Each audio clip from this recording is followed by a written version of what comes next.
Welcome to the series, What Technology Cannot Replace, and that's being human. We live in a world that moves faster than any generation before us. We can order food without speaking to any person. We can transfer money without visiting a bank, send messages across the world in seconds. Artificial intelligence can answer questions almost instantly. Technology has become remarkably good at eliminating delays. And if we're honest, most of us love that. We love convenience, we love efficiency, we love speed. But sometimes I wonder, what happens when a world obsessed with speed forgets the value of slowing down? What happens when every inconvenience becomes a problem to solve? What happens when we stop seeing ordinary moments as opportunities to learn? Because one of the most important lessons I have learned about being human arrived in a place I never expected: a bathroom queue. Not long ago, I found myself standing outside a public bathroom waiting to fulfill nature's call. Now, I know that doesn't sound particularly profound. In fact, it sounds quite ordinary, meh, if you will. And that's exactly why it mattered. The queue was longer than I expected. The kind of queue where every few minutes feels like 10. People shifted uncomfortably from one foot to another. Some stared at their phones. Others sighed loudly. One gentleman looked at his watch like every 30 seconds, as if doing so might somehow make the whole line move faster, quicker. Nobody wanted to be there, including me. I wasn't thinking about a philosophy. I wasn't reflecting on life. I simply wanted the queue to move. And I wanted to use the bathroom desperately. But as I stood there waiting, I began noticing the people around me. At first, I used it as a form of distraction.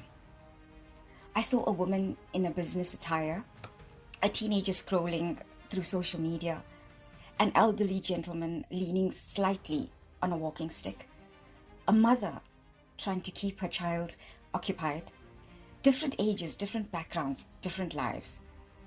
Yet in that moment, something remarkable was unfolding. None of it mattered. None of it mattered. Not the job title, not the bank balance, not the education, not the social status, not the number of followers, not the brand of car parked outside. Because every single one of us was standing there for exactly the same reason: waiting. Being human. For a few brief moments, life had stripped away the labels. No one was more important, no one was exempt, no one could skip the experience. And a thought entered my mind that I couldn't shake. For all our technological advancements, no machine could stand in this queue for us. No artificial intelligence could negotiate our bodies. No algorithm could override a basic human need. Technology could do many things, but it could not remove our humanity. And strangely, I found that pretty comforting.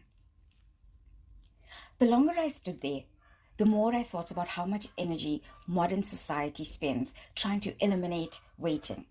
We stream instead of renting movies, message instead of writing letters, order instead of shopping, search instead of researching. Everything is designed to happen faster and faster and faster. And while there is nothing wrong with progress, I began wondering what we lose when life becomes too efficient. Because waiting teaches things that speed can never. When we wait, we learn patience. When we wait, we learn self-control. When we wait, we learn that the world does not revolve around our timetables. The truth is, some of the most important things in life cannot be rushed. Healing cannot be rushed. Growth cannot be rushed. Forgiveness cannot be rushed. Love cannot be rushed. Wisdom cannot be rushed. And nature seems to understand this. A tree doesn't become strong overnight. A child doesn't become mature overnight. A relationship does not become meaningful overnight. Yet somehow we expect ourselves to live differently. We expect instant answers to life's deepest questions, instant success, instant happiness, instant transformation. And when those things don't arrive immediately, what do? We become frustrated, perhaps not because life is difficult, but because we have forgotten how to wait. Suddenly, while standing there, the queue stopped feeling like an inconvenience. Instead, it became a reminder that being human means living within certain limits. We get tired, we get hungry, we become impatient, we experience discomfort, we need rest, we need time, and most importantly, we need one another. And maybe those limitations are not flaws, they are part of the human design.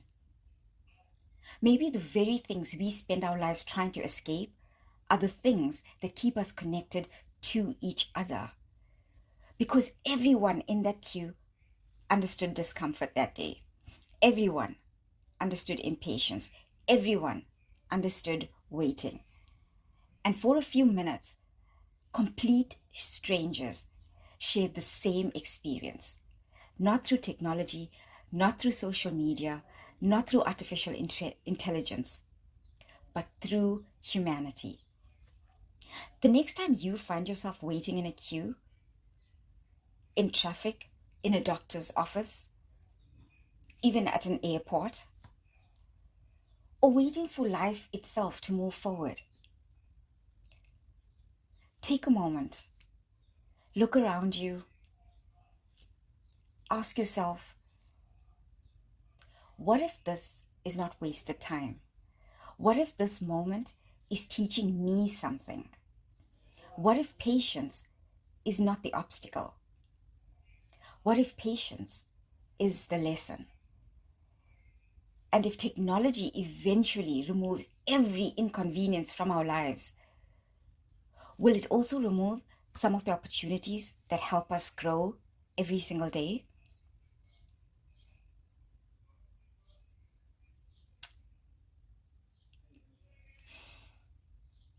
Perhaps waiting was never designed to waste our time. Perhaps it was designed to shape our character.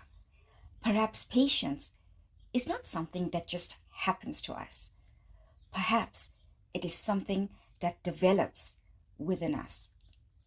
Because in a world moving faster every day, the ability to wait well may become one of the most valuable human skills of all. Technology may replace many things humans do, but never forget to ask, can it replace what humans are? So until next time, stay curious, stay compassionate, and most importantly, stay human. I will see you in the next episode. Thank you for being here.